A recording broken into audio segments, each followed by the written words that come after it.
साथियों, मैं doctor SB Tiwari कल्याण जी, MD कल्याणम group एवं अपना कल्याणम परिवार, आपको अपने YouTube channel doctor SB Tiwari पे बहुत बहुत स्वागत करता हूं। साथियों, किडनी का सिकुड़ना, shrinking of kidney, atrophy of kidney, आप लोग अक्सर सुने होंगे।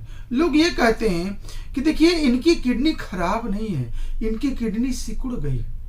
अक्सर क्या होता है कि जब आप किडनी से समस्याओं से ग्रसित होते हैं और जब डॉक्टरों के यहाँ जाते हैं, डॉक्टर जब जांच करा के आपको कहता है कि आपकी किडनी खराब अभी नहीं हुई है, किडनी आपकी सिकुड़ गई है। तो क्या होती है किडनी की सिकुड़ना, shrinking of kidney, atrophy of kidney, यानी किडनी के साइज का कम हो जाना, ये क्या होता है? मैं डॉक्टर एसबी तिवारी आज आप लोगों को इसी पे महत्वपूर्ण जानकारी दूंगा।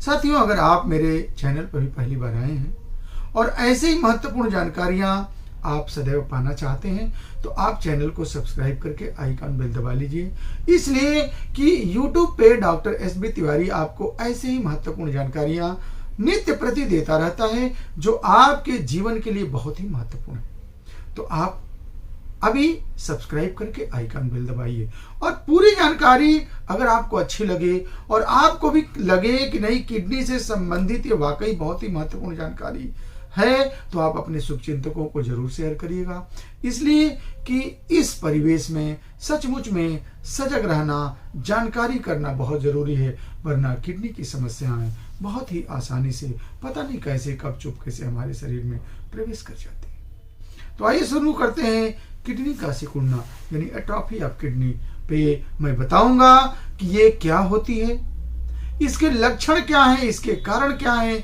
इसका इलाज क्या है, इसमें कौन कौन सी जांच कराएंगे, इसका क्या बचाव है, और भी महत्वपूर्ण जानकारियां बताऊंगा। और साथियों, वीडियो के लास्ट में मैं आपको इस समस्या का अस्थायी समाधान भी बताऊंगा। तो वीडियो चूंकि बहुत ही महत्वपूर्ण है इसलिए इसे पूरा ध्यानपूर्वक देखिएगा। साथियों, एट्रोफी ऑफ किडनी यानी किडनी का सिकुड़ना, जैसा कि नाम से ही परिचित है, नाम से ही जाना जा रहा है कि किडनी की साइज लग रहा है कि कम हो जाएगी। जब किडनी की साइज अपने एक्चुअल साइज से कम हो जाती है तो होता क्या है कि भाई देखिए किडनी का काम क्या है, किडनी का काम क्या है कि शरीर से जो अपशिष्ट पदार्थों का, जो टॉक्सिक मटेरियल को यूरिन के थ्रू वो बाहर करती है। जब उसकी साइज प्रॉपर रहती है तो प्रॉपर तरीके से अपना काम करती है। अब अगर उसकी साइज अगर कम हो जाएगी तो बट नेचुरल है कि वो अपने टॉक्सिक मटेरियल को शरीर से बाहर ज्यादा नहीं कर पाएगी, जिससे क्या होगा, हमारे शरीर में बहुत ज्यादा परिवर्तन देखने को मिलते हैं। कभी कभी तो स्थिति होती है कि यही किडनी का सिकुड़ना हमारे किडनी फेल्योर का सबसे प्रमुख कारण भी होता है। अतः इसको इग्नोर नहीं करना, इसे समझना जानना बहुत जरूरी है। अब इसके कौन कौन से आप कैसे जानेंगे कि आपकी किडनी सिकुड़ गई या एट्रोफी हो रही है, साइज उसकी छोटी हो रही है? सबसे पहले क्या होगा, हाथ पैर, टखने और चेहरे पे सूजन आने लगेगी। आपको देखने से ही लगेगा शरीर में कुछ लग रहा है कि स्वेलिंग स्वेलिंग से आ रही है। पैरों में भी सूजन आ जाएगा, हाथ पैर में, चेहरे पर भी सूजन आ जाएगा। पेशाब कम होगा या कभी कभी ज्यादा भी होने लगता है, पेशाब गाढ़ा आने लगता है, पेशाब में झाग आने लगती है। पेशाब की मात्रा जो है कभी लगेगा कि बहुत ज्यादा, कभी कभी बहुत कम भी होने लगती है, यानी नॉर्मल से वो आगे पीछे होने लगेगी। बार बार पेशाब करने का मन करेगा। पेशाब में आपको उसका कलर जो है कभी कभी मटमैला कलर, कभी कोका कलर, कभी इस तरह के कलर बदल बदल के आएगा। पेशाब में बदबू भी आने लगेगी। आपको खुद ही अपनी पेशाब लगेगा कि कुछ जो है नॉर्मल नहीं है, कुछ स्मेल ज्यादा आ रही है। आपको थकान, कमजोरी और आपको सुस्ती लगेगी, लगेगा कि झमाई आ रही है। आप कहीं भी बैठ रहे हैं तो थकान हो जा रही है। शरीर में आपके ऑक्सीजन की मात्रा भी कम होने लगती है। कभी कभी क्या होता है कि स्किन पे हमारे रैशेज आने लगते हैं, खुजली होने लगती है। आपको शरीर लगता है कि गर्मी में भी आपको मतलब ठंडा ठंडा महसूस होता है। यानी देखिए नेचुरल चीज क्या होता है कि हमारे शरीर का टेम्परेचर एक नॉर्मल, जब आप कभी अपने शरीर को टच करते हो तो उसमें क्या होता है कि नेचुरल हीट होती है, उसमें कमी आने लगेगी, बुखार होने लगेगा, सुस्ती, थकान होने लगेगी। तो ये सब लक्षण होते हैं। और कभी कभी आपके ब्लड में यूरिया भी जो है मिक्स हो जाती है, और जब आप ब्लड का टेस्ट कराते हैं तो आपका यूरिया और क्रिएटिनिन का लेवल भी बढ़ा मिलता। तो ये तो लक्षण हो गया। अब आप सोचेंगे कि आखिर वो कौन कौन से वजह हैं, किस वजह से हमारी किडनी सिकुड़ सकती है, हमारी किडनी का साइज जो है छोटा होने का क्या क्या वजह है। सबसे पहला वजह साथियों, हम जाने अनजाने में अगर ब्लड प्रेशर को इग्नोर कर रहे हैं, अगर हम ब्लड प्रेशर हमारा काफी दिनों से बढ़ा हुआ चला आ रहा है, तो किसी दिन हमारी किडनी सिकुड़ सकती है, हमारे किडनी में एट्रोफी हो सकता है। तो ब्लड प्रेशर को आप जरूर इग्नोर मत करें, हमेशा ध्यान रखें, अच्छे चिकित्सक से ब्लड प्रेशर नपवाते रहें। और आप अगर ब्लड प्रेशर आपका हाई आता है तो आपको जो ब्लड प्रेशर को बढ़ाने की जो चीजें, जैसे ज्यादा नमक हुआ, ज्यादा टेंशन हुआ, नींद कम लेना हुआ, ज्यादा चिकनी चुपड़ी चीजें खाना हुआ, इस तरह की चीजों से आप अपने आप को बचाएंगे।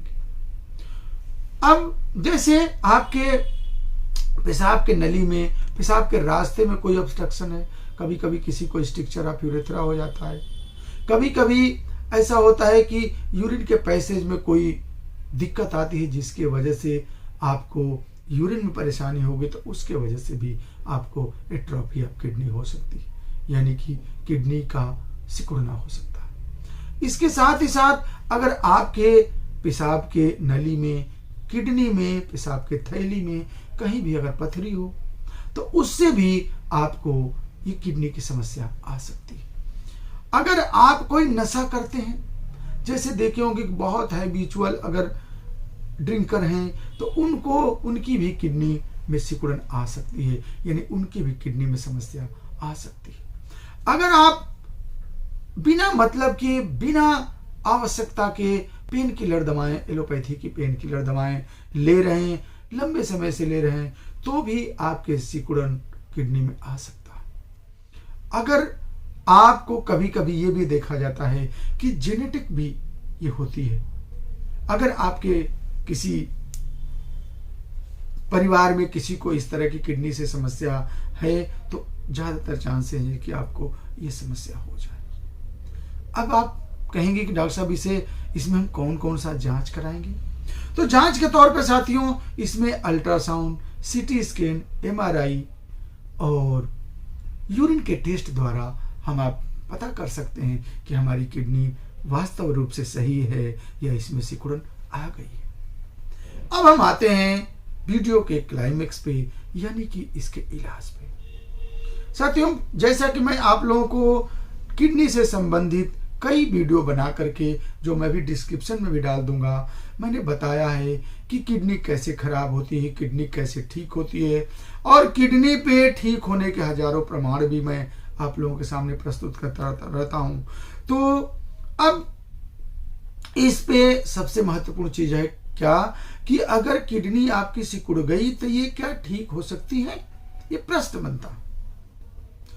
साथियों, किडनी में अगर सिकुड़न आ गई तो ये ठीक हो सकती है। आपको मैं इस बात को इसलिए बता रहा हूं कि अगर आपके साथ ऐसा हुआ हो और आप अगर हॉस्पिटलों में जाते हैं और बड़े बड़े डॉक्टरों को दिखाते हैं, एलोपैथी चिकित्सा में जब डॉक्टरों से सलाह लेते हैं, तो शायद आपको निराशा भरी बातें सुनने को मिलती है। आपको ये कहा जाता है, देखो किडनी का सिकुड़ना लगभग किडनी खराब होने के बराबर ही होता है, इसलिए इसका इलाज तो भाई देखो मैनेजमेंट ही है, यानी इसकी डायलिसिस और ट्रांसप्लांट ही होगा। लेकिन साथियों, मैं आपको विनम्रता के साथ कह रहा हूं कि होम्योपैथी चिकित्सा पद्धति इस समस्या के लिए वाकई किसी वरदान से कम नहीं है, और मैं आप लोगों को समय समय से इस पे महत्वपूर्ण और तथ्यपरक जानकारियां भी दे करके और आप लोगों को जागरूक करने की कोशिश करता हूं, और आप लोगों का भरपूर प्यार भी मिलता है। आज देश विदेश से कल्याणम सेवा के प्रति लोगों की विश्वसनीयता आज इसी बात का प्रमाण है कि किसी की किडनी का क्रिएटिनिन लेवल बहुत ज्यादा 11, 12, 15 तक हो और वो नॉर्मल हो रहा है।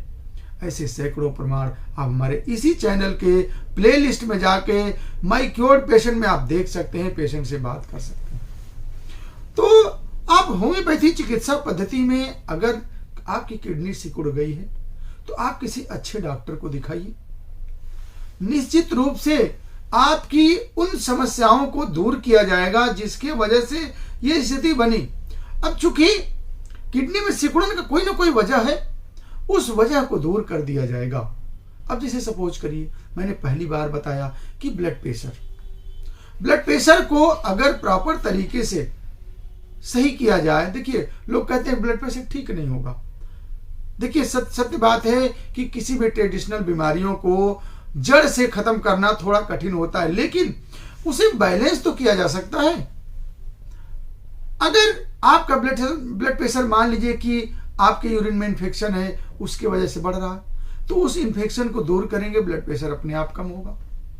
आपको सही तरीके से समझाया जाएगा, बताया जाएगा। और कुछ ऐसी महत्वपूर्ण दवाएं हैं जिसे according to condition of the patient अगर दिया जाए तो, चूंकि होम्योपैथी दवाएं नेचर लॉ पे वर्क करती हैं, यहां कहा जाता है too rapid, too gentle, permanent and dynamic. इस बेस पे जब वो काम करती हैं तो उस समस्या को हमेशा के लिए खत्म करती है। साथियों, निश्चित रूप से किडनी का सिकुड़ना बहुत ही घातक है, इसे हल्के में नहीं लेना है। और अगर दुर्भाग्य से आपके साथ ऐसा हुआ है तो बहुत घबराने की भी जरूरत नहीं है।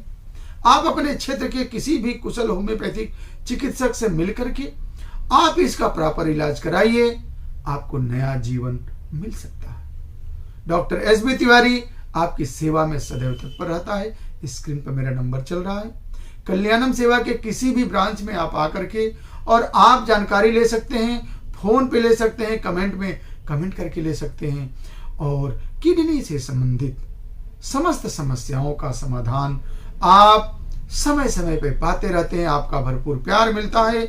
हम आप लोगों की सेवा में सदैव तत्पर रहते हैं। और जब आप लोगों को ठीक करके आप ही के द्वारा जब शुभकामनाएं दी जाती हैं, आपको से कहा जाता है कि डॉक्टर साहब आपने मुझे जीवन दान दे दिया, अब पिछले 10 साल से, पिछले 8 साल से अब मैं बिल्कुल इस समस्या से बिल्कुल नॉर्मल हूं, तो सचमुच में ऐसा लगता है कि वाकई होम्योपैथी चिकित्सा पद्धति किसी भी समस्या की, किडनी तो अपने जगह पे ठीक है, लेकिन किसी भी समस्या को अगर प्रॉपर तरीके से उसके गहराई में जा करके अगर इसका इलाज किया जाता है तो सचमुच में वो समस्या हमेशा के लिए सही हो जाती है। सचमुच में मैं हनीमन साहब को बहुत बहुत धन्यवाद दूंगा कि आपने एक ऐसा दुनिया में कॉन्सेप्ट डिजाइन किया, एक ऐसी सोच रखी जो आज आम जनमानस के लिए कितना एक